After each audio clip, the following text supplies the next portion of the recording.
ನಮಸ್ತೆ. ಇನ್ಸ್ಟಂಟಾಗಿ ಅನ್ನದಿಂದ ಮಾಡುವಂಥ ಮಿನಿ ಇಡ್ಲಿನ ಮಾಡ್ತಾ ಇದ್ದೀನಿ. ಅದಕ್ಕೆ ಬೇಕಾಗಿರುವ ಸಾಮಗ್ರಿಗಳು: ರೈಸ್, ಮೊಸರು, ಸಣ್ಣ ರವೆ, ಹಸಿ ಶುಂಠಿ, ಈರುಳ್ಳಿ, ಕೊತ್ತಂಬರಿ ಸೊಪ್ಪು, ಕ್ಯಾರೆಟ್ ತುರಿ, ಬಿಳಿ ಎಳ್ಳು, ಸಾಸಿವೆ, ಜೀರಿಗೆ, ಎಣ್ಣೆ. ಮೊದಲಿಗೆ ಅನ್ನ ಇರುತ್ತಲ್ಲ, ಅನ್ನನ ಒಂದು ಬೌಲ್ಗೆ ಹಾಕೊಂಡ್ಬಿಡ್ತೀನಿ. ಅನ್ನ ಹಾಕೊಂಡ್ಮೇಲೆ ಇದು ಉಪ್ಪಿಟ್ಟು ರವೆ, ಇದು ಉಪ್ಪಿಟ್ಟು ಮಾಡ್ತೀವಲ್ಲ ಸಣ್ಣ ರವದಿಂದ ಆ ರವೆನ ತೊಗೊಂಡಿದ್ದೀನಿ. ಒಂದು 3 ರಿಂದ 4 ಟೀ ಸ್ಪೂನ್ದಷ್ಟು ಹಾಕೊಂಡ್ಬಿಡಿ. 3 ಟೇಬಲ್ ಸ್ಪೂನ್ದಷ್ಟು ಹಾಕೋತಾ ಇದ್ದೀನಿ. ಒಂದು ಅರ್ಧ ಬಟ್ಲು ಮೊಸರು, ಹಾಕೋತೀನಿ. ನೋಡ್ಕೊಂಡು ಹಾಕೊಳ್ಳಿ. ಮೊಸರು ಸ್ವಲ್ಪ ಮಿಕ್ಸ್ ಮಾಡ್ಕೊಳ್ಳಿ.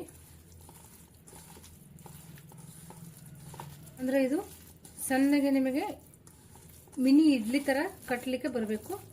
ತುಂಬ ಇದನ್ನು ಮಾಡ್ಕೋಬೇಡಿ ಮೆತ್ತಗೆ.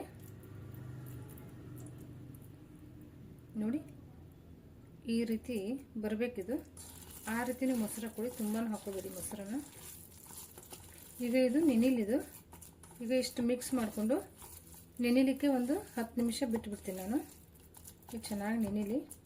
ಈಗ ಇದು ಒಂದು 10 ನಿಮಿಷ ನೆನಿಲಿಕ್ಕೆ ಇಟ್ಕೊಂಡ್ಬಿಡ್ತೀನಿ. ನೋಡಿ, ಈಗ ಇದು 10 ನಿಮಿಷ ಆಗಿದೆ. ಸ್ಟೀಮ್ ಮಾಡ್ಕೋಬೇಕು ಇದನ್ನು. ಹೀಗಾಗಿ ನೀವು ನೀರನ್ನು ಕುದಿಲಿಕ್ಕೆ ಇಟ್ಕೊಂಡ್ಬಿಡಿ. ನಾನು ಸ್ಟೋವ್ ನೀರು ಕೂಡ ಇಟ್ಕೊಂಡಿದ್ದೀನಿ. ನೋಡಿ, ನಾನು ನೀರು ಕೂಡ ಇಟ್ಕೊಂಡಿದ್ದೀನಿ.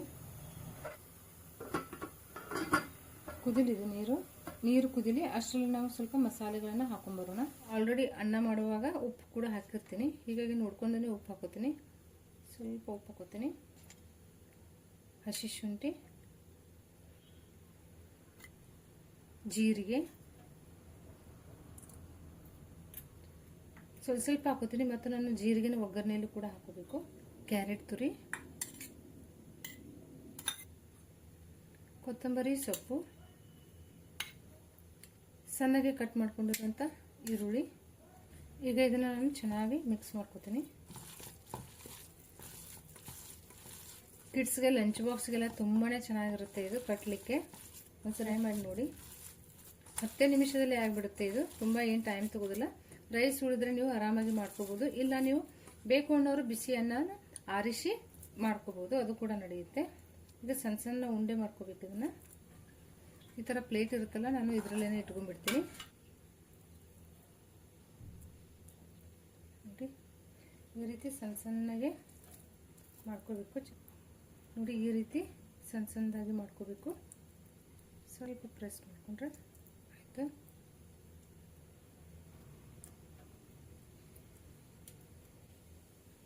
ನೋಡಿ, ಈ ರೀತಿ ಎಲ್ಲಾನು ಮಾಡ್ಕೊಂಡ್ಬಿಡಿ. ನೋಡಿ, ಈ ರೀತಿ ನಾನು ರೆಡಿ ಮಾಡ್ಕೊಂಡಿದ್ದೀನಿ. ಈಗ ಇದನ್ನು ನೀರು ಕುದಿತಾ ಇದೆ, ಇಟ್ಕೊಂಡ್ಬಿಡ್ತೀನಿ. ಈಗ ಇಟ್ಕೊಂಡ್ಬಿಡ್ತೀನಿ. ಈಗ ಇದ್ರ ಮೇಲೆ ಒಂದು ಮುಚ್ಕೊಂಡ್ಬಿಡಿ. ನೀವು ಮೀಡಿಯಂ ಫ್ಲೇಮ್ ಇಟ್ಕೊಂಡು ಸ್ಟೀಮ್ ಮಾಡ್ಕೊಳ್ಳಿ. ಒಂದು 10 ರಿಂದ 15 ನಿಮಿಷ ಮಾಡ್ಕೊಂಡ್ರೆ ಸಾಕಾಗುತ್ತೆ, ಬೇಯುತ್ತೆ ಚೆನ್ನಾಗಿ. ನೋಡಿ, ಚೆನ್ನಾಗೆಲ್ಲ ಬಂದಿದೆ, ಇದು ಬೇದಿದೆ. ಈಗ ನಾನು ಸ್ಟೋವ್ ಬಂದ್ ಮಾಡ್ಕೊತೀನಿ. ಈಗ ಇದು ತೆಗೆದು ಬಿಡ್ತೀನಿ ನಾನು. ನೋಡಿ, ಎಷ್ಟು ಚೆನ್ನಾಗಿ ಬಂದಿದೆ. ಇದು ನೀಟಾಗಿ ಎಲ್ಲ ಬೇದಿದೆ. ಇದು ಸ್ವಲ್ಪ ನೀವು ತಣ್ಣಗಾದ್ಮೇಲೆ ತೆಗೀರಿ, ಇಲ್ಲಾಂದ್ರೆ ಏನಾಗುತ್ತೆ ಇರುತ್ತೆ, ಸ್ವಲ್ಪ ಡ್ರೈ ಆಗಬೇಕಿದು. ಒಂದು 2 ನಿಮಿಷ ಬಿಡಿ ಇದನ್ನು. ಆಮೇಲೆ ಡ್ರೈ ಆದ ತಕ್ಷಣ ತಗೊಂಡ್ಬಿಡಿ. ನೋಡಿ, ಈಗ ಇದು ತಣ್ಣಗಾಗಿದೆ, ಅಂಟೋದಿಲ್ಲ ಕೈಗೆ. ತೋರಿಸ್ತೀನಿ ನಾನು. ಈಸಿಯಾಗಿನೇ ಬಂದ್ಬಿಡುತ್ತೆ. ನೋಡಿ, ಈ ರೀತಿ ಈಸಿಯಾಗಿ ತಣ್ಣಗಾಗಬೇಕು. ತಣ್ಣಗಾದ್ಮೇಲೆ ಈಸಿಯಾಗಿ ತಾನೇ ಬರುತ್ತೆ. ಇಲ್ಲ ನೋಡಿ, ಕೈಗೆಲ್ಲ ಅಂಟೋದಿಲ್ಲ. ಈಗ ಇದನ್ನು ಒಗ್ಗರಣೆ ಇಟ್ಕೊಂಡ್ಬಿಡ್ತೀನಿ. ಈಗ ಇದು ರೆಡಿ ಆಗಿದೆಯಲ್ಲ, ಈಗ ಇದನ್ನು ನಾನು ಒಗ್ಗರಣೆ ಹಾಕೊಂಡ್ಬಿಡ್ತೀನಿ. ಈಗ ನಾನು ಇದಕ್ಕೆ ಎಣ್ಣೆ ಹಾಕೊಂಡ್ಬಿಡ್ತೀನಿ. ಸ್ವಲ್ಪ ಹಾಕೊಳ್ಳಿ, ಜಾಸ್ತಿ ಏನು ಬೇಡ, ಒಗ್ಗರಣೆಗೆ ಮಾತ್ರ ಬೇಕಾಗುತ್ತೆ ನಮಗೆ. ಈಗ ಸಾಸಿವೆ ಸಿಡಿದ ಮೇಲೆ ಜೀರಿಗೆ ನಾನು ಮುಂಚೆನೇ ಮಿಕ್ಸ್ ಮಾಡೋದ್ರಲ್ಲಿ ಹಾಕಿದ್ದೀನಿ. ಈಗ ಬಿಳಿ ಎಳ್ಳು ಹಾಕೊಂಡ್ರಿ. ಚಳಿಗಾಲ ಇರೋದ್ರಿಂದ ಬಿಳಿ ಎಳ್ಳು ಚೆನ್ನಾಗಿ ಅನ್ಸುತ್ತೆ, ಹಾಕೊಳ್ಳಿ. ಈಗ ಇದು ರೆಡಿ ಇರುತ್ತಲ್ಲ, ಇದನ್ನು ಹಾಕೋಬೇಕು.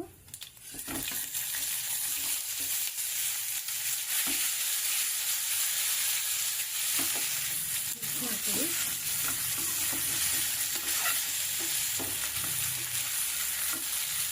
ಮಿಕ್ಸ್ ಆದರೆ ಸಾಕು, ಜಾಸ್ತಿ ಏನು ಬೇಯಿಸ್ಕೋಬೇಕಾಗಿಲ್ಲ. ಮೇಲೆ ಸ್ವಲ್ಪ ಕೊತ್ತಂಬರಿ ಸೊಪ್ಪನ್ನು ಸಣ್ಣಗೆ ಕಟ್ ಮಾಡ್ಕೊಂಡಿರ್ತಾರಲ್ಲ ಕೊತ್ತಂಬರಿ ಸೊಪ್ಪನ್ನು ಹಾಕ್ಕೊಂಡು ಮಿಕ್ಸ್ ಮಾಡ್ಕೊಂಡ್ಬಿಡಿ. ಇಷ್ಟು ಮಾಡಿಕೊಂಡ್ರೆ ರೆಡಿನೇ ಆಗಿಬಿಡುತ್ತೆ ನೋಡಿ. ಈಗ ಅನ್ನದಿಂದ ಮಾಡಿರುವಂಥ ಮಿನಿ ಇಡ್ಲಿ ರೆಡಿಯಾಗಿದೆ. ತುಂಬಾ ಚೆನ್ನಾಗಿರುತ್ತೆ, ಟ್ರೈ ಮಾಡಿ ನೋಡಿ.